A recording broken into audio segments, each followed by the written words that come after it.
As the movie begins, many people give interviews where they explain who they are and what guilt brought them here. Among them, we meet Prem Pawan, the lead character of the movie. Like the others, she came here to punish herself because she blames herself for a child's death. Before coming here, she was a sculptor artist. She had organized an entire show based on the ferocious nature of animals. She created sculptures of wild animals that were extremely dangerous. She had even invited her boyfriend to the show. While playing, her boyfriend's son accidentally collided with one of the sharp sculptures. The sculpture's pointed hand pierced his eye, causing his death. Prem Pawan holds herself responsible for his death because she refused to put up a barrier around those sharp sculptures. Now, she has come here to punish herself, unaware of the dangers and consequences ahead. Her roommate here is Zaman, a mathematician whose obsession with math led him to lose his job, family, and everything else. Years ago, a new equation had formed in his mind, and he spent years trying to solve it. But to this day, he hasn't succeeded. He even asks Prem Pawan to solve the equation, what is the square root of -v? Prem Pawan finds it impossible to solve, and that's exactly what Zaman has been chasing, the impossible.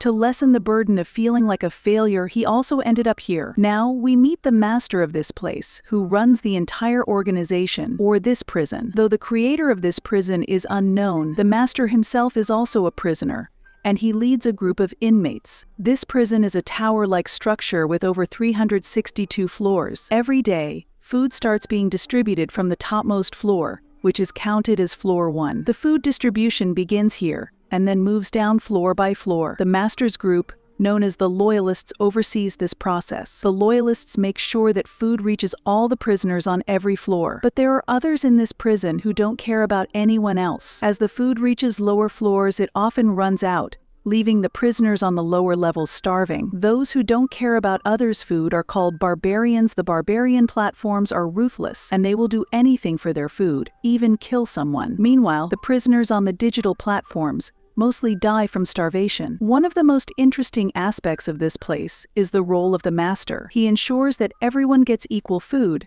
but he himself doesn't eat for an entire month. When he is on the verge of death, he offers his own flesh to the people on the lower floors to prevent them from dying of hunger. If any member of the Loyalists doesn't follow the rules, they are either killed or given severe punishment. Before coming here, every prisoner was asked just one question: what is your favorite food? After that, they would only get the food they had chosen. However, prisoners were allowed to exchange their meals with their roommates if they didn't want their own food. But this could only happen if the upper floor prisoners let the food reach them. The prisoners on the higher floors kept a close watch on those below them. If anyone tried to break the rules or eat someone else's food, they would be punished by the higher floors. Punishments included cutting off a hand or even killing the prisoner. And if someone died in this prison, their food wasn't given to anyone else, it was simply wasted. When Prem Pawan first arrived, she was placed on platform 24, where she received plenty of food. But every month, the prison resets. The people on the upper platforms are moved down,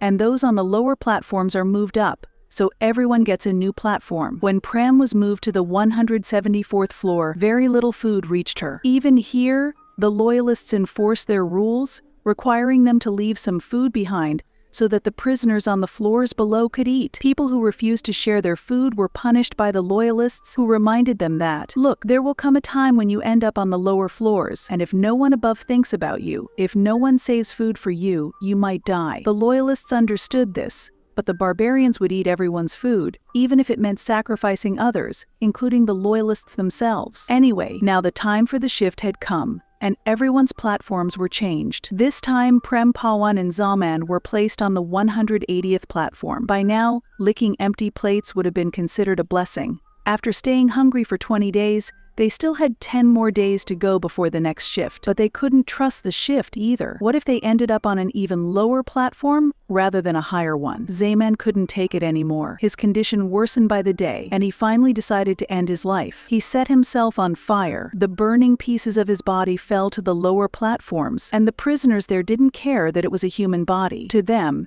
It was just cooked meat, and in their desperation to survive, they ate Zaman's body. After Zaman's death, Prem Pawan got a new roommate. Her new roommate already had one hand missing because she had broken one of the Loyalist laws, although it wasn't entirely her fault. Dead bodies were thrown around here without care, and she had merely used a dead body to feed another hungry person. However, the man who ate the meat had his eyes gouged out and was also killed. While they were talking, the food lift arrived. Fortunately, there was a lot of food on the lift today because the shift had changed and luck was on their side. All the people above them were Loyalists, who always saved food for those below. It was more food than they needed, but who knew what the people below would do with it? Would the food reach the last platform, or would it run out before then? Prem Pawan and her roommate decided that they would protect the food. They would ride the lift down and make sure everyone got their share. Even though they knew that a new master had already been selected to guard the food, they were determined to ensure the food was distributed fairly. But what would the new master do? When the new master learned about it, he didn't like it at all. But Prem Pawan and her companion explained to him that having people to guard the food was necessary. If any barbarians snatched the food on the way down, others would starve to death. Somehow they convinced the master to join them, and along with a few others, they started descending.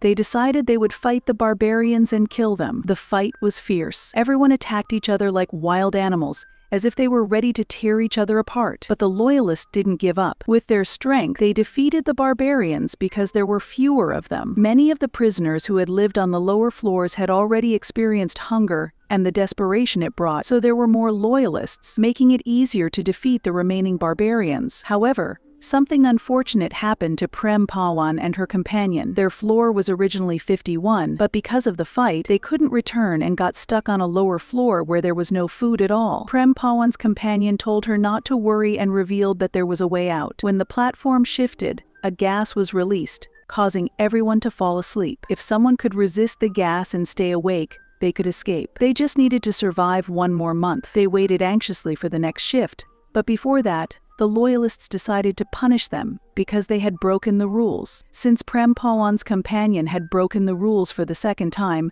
the Loyalists decided to kill her. As for Prem Pawan, they tied her up and cut off her hand. Prem Pawan's companion was tied to a table and sent down to the lower floors, where the prisoners, who had been starving for an unknown amount of time, tore her body apart and ate her. Prem Pawan was devastated by the death of her companion. This time, she was on the 72nd platform, and her new roommate was an old man who had a knife. Prem Pawan took the knife from him because now she had a new plan in mind. She no longer wanted revenge against the barbarians, but instead wanted to take revenge on the Loyalists, who had taken her hand and killed her companion. Although the Loyalists were trying to maintain order, she began to see the barbarians as better. They stole food, but at least they didn't kill people in the name of rules. Now, with the old man and the knife, Prem Pawan was preparing to descend further with the food lift. The lift descends to the lower floors, where the existing resistance fighters, the barbarians, gather their numbers to fight against the Loyalists. They start recruiting 2 people at a time to strengthen their group. Once the food runs out, they reach the Loyalists' platforms. As soon as they arrive, Prem Pawan declares war. Everyone believed this was a fight for food, but in reality, it was a fight for freedom. Prem Pawan no longer wanted to stay here. The people had forgotten their humanity, attacking each other viciously, some with knives, others with whatever they could find. Whoever had a weapon used it to kill their enemies. Many barbarians and Loyalists died in the chaos. In the end, Prem Pawan was captured by the Loyalists. After all, she had waged a war against them, and they couldn't just let her go. She called out for help from the barbarians, but when no one came to her aid, she decided to help herself. She grabbed a large knife and stabbed the Loyalist master in the stomach, killing him. As the dead bodies piled up, the lift descended once again, and with it, the corpses fell down to the lower floors, becoming food for the starving prisoners. Prem Pawan continued her journey down with the lift until she reached the 331st platform, where even breathing was a struggle, let alone survival. The floor was covered in corpses. Here she found a child with a head injury, blood trickling down. She decided to save the child, knowing that children had a better chance of survival here. She had heard that children were given food and even taken to higher platforms, but once they grew up, they too became part of this endless fight for food. Prem Pawan wanted to take the child back up, but the lift had 2 more floors to descend before it would rise again. As they reached the last floor, chaos erupted. The prisoners, who had been starving for years, caught the scent of something human or not. It didn't matter. They were so consumed by hunger that they began to see everything, even people, as food. It was only a matter of time before they attacked and devoured them. Prem Pawan had tried to escape, but it was clear now that her efforts were in vain. She realized that there was no way out. She would remain trapped in this cycle of horror, and the story ends here.